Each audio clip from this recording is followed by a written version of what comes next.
Every day, we're going to present a free agent player on the market this year and propose a team he'd perfectly fit.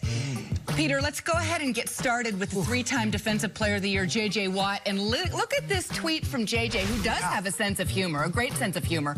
I scroll through DoorDash like an hour before I pick a restaurant, man. You're going to have to give me a second to choose a new team and city. Obviously, an impatient fan wanting to know where J.J. ends up. Peter, what are your thoughts? Okay, so I'm going to present a team, and I'm going to give you my points as to why, but let it be known I have not spoken to J.J. Watt on this. I've not spoken to any of the teams that might be pursuing him. This is from me, and I think J.J. Watt should be a Buffalo Bill. Oh, wow. I do like it. A Buffalo Bill. Bill's Mafia. Yeah. President. Number one, president of Bill Mafia, Michael Robinson. Go to a Super Bowl contender, and they're a Super Bowl contender on day one. They're right there. They're on the doorstep. J.J. Watt has accomplished everything he could possibly accomplish as an individual player. Three-time AP Defensive Player of the Year, sure. He's also been a sack leader. He's done everything great. Go to the place where it's not going to be necessarily on you to get that Super Bowl ring. I don't know about the money situation, but I would say, and I'm not, again, going to ever assume I know J.J. Watt's wallet. With all the endorsements and the big deals he's had, $1 million here, $1 million there is not going to change his life at this point. If it means taking a little bit less as a free agent at this point in your career to get the opportunity to play in the Super Bowl, I love the fact that Buffalo is right there, right there. They were one game away from beating the Chiefs and, of course, then playing the Buccaneers. And I'm not so sure if the Buccaneers face the Buffalo Bills in the Super Bowl, that thing doesn't go a little differently. I'll just say that right now because the Chiefs, I don't even know if they're still aware that the game took place a couple weeks ago. Not the Chiefs, guys. Sorry, trust me, when you live and die with that Chiefs team like I did, you got to wear it a couple weeks later. The bitterness. Number two, J.J. Watt's still good. Like, I think J.J. Watt's still very good. He could still rush the passer and stop the run at all-pro level. That Houston defense was historically bad, and J.J. Watt was still really good last year. Remember the Thanksgiving game had that great play where intercepted the pass and brought it back like a young J.J. Watt? He was their best defensive player last year. At the age that he plays at, you wouldn't expect that considering all the young talent they had on that defense. And I think he can make Buffalo a Super Bowl contender, if not a champion. He does put them over the top. And lastly, you don't think of Buffalo as this great free agent destination. Stephon Diggs went there. I think the narrative changed a little bit. That was in a trade.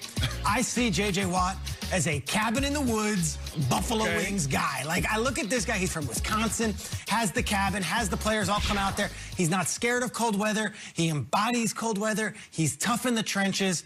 I love the idea of J.J. Watt with that Bills logo on his helmet, contending for a Super Bowl in 2021. There's a lot of teams that he can go to, and all of them will be very blessed to have a J.J. Watt on the roster. He's a great teammate, great man, and a great player. But I think the perfect fit, which is the point of this segment, is the Buffalo Bills, and I want to see him eating some wings and enjoying himself. I'm a blue cheese guy. JJ, do what you do whatever you want. I'm a blue cheese guy. If ranch is your thing, that's fine. Either way, have a wing, and then maybe go get the ring. There we go. Oh, I'm feeling that. Pete, I like that. I like to Wing see, in the ring. I like to see JJ with my Buffalo Bills. My only concern there is young locker room. He's a dominant personality. I don't know if it'll bode well there, but on the field, straight on paper, yeah, I think it works.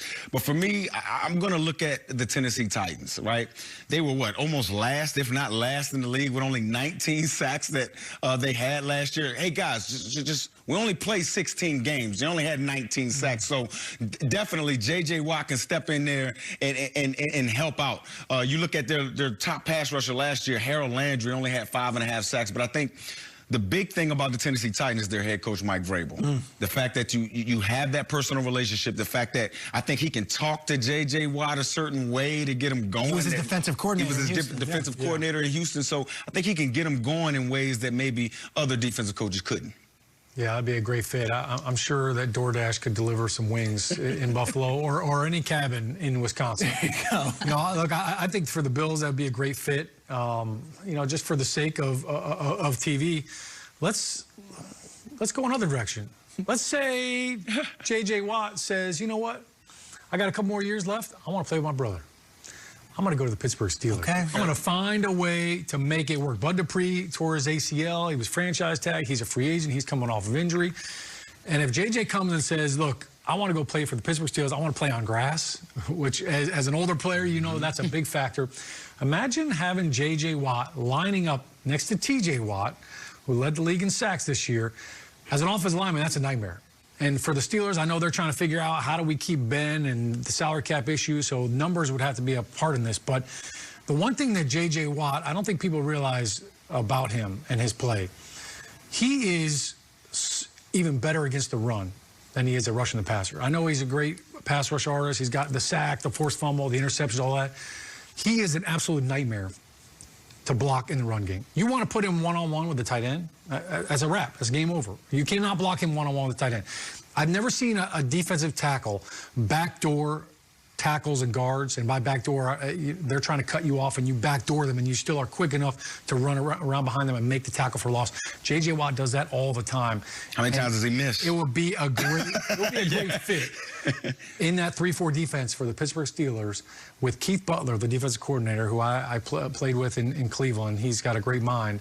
Man, imagine having J.J. Watt and T.J. Watt wearing that black and yellow. Those terrible towels would be going nuts. I'm with you in that division, but I'm going Cleveland for J.J. Watt. And I'll tell you what convinced me.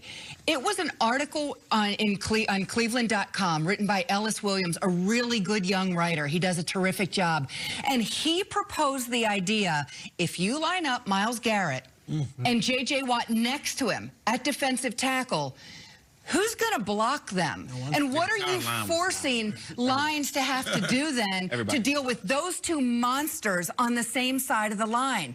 I was in. The moment I read about that, I was in, and I think that would be a great fit. I think that it would be interesting for him to join a clearly ascending, I think we all agree, a clearly ascending Cleveland team that has some personalities. Kevin Stefanski did a terrific job in his first year as head coach there. And I think that they would be big enough to handle. You're going to have to handle a big personality, right, in JJ? Whether he has a big personality or not, he is a big personality in this league.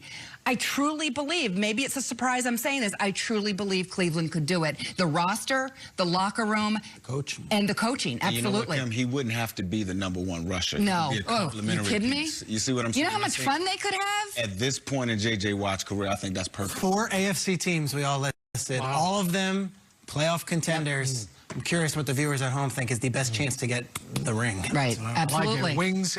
She says the compensation for Wentz doesn't bode well for Gang Green if they decide to trade Sam Darnold.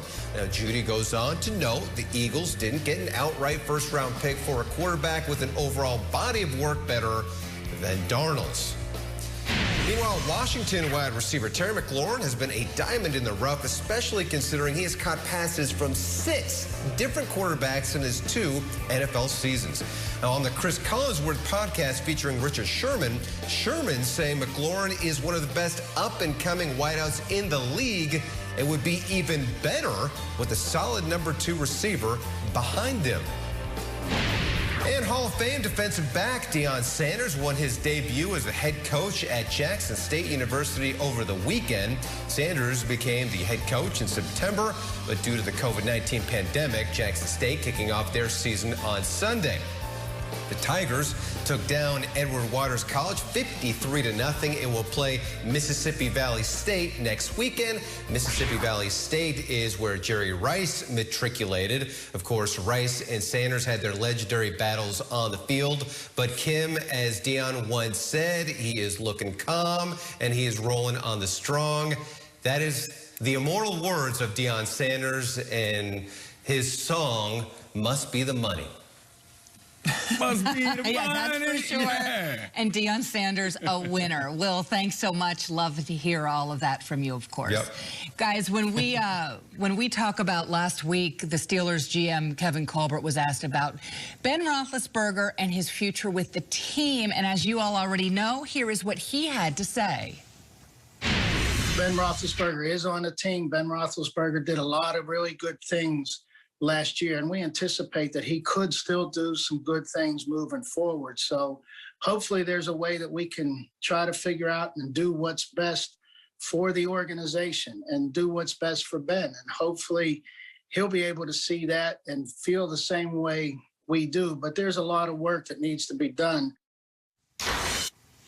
Guys, I'm trying to decide exactly how Colbert sounded, whether he sounded sold on the idea that Ben Roethlisberger will be the Steelers' starting quarterback next season, Peter. Kevin Colbert just said, we want to find a thing that's best for the team and also the best for Ben. Well, the best for Ben is don't touch anything. Just like, let me sit here and let's look at the money situation here. If I could see the full screen from producers for a second here.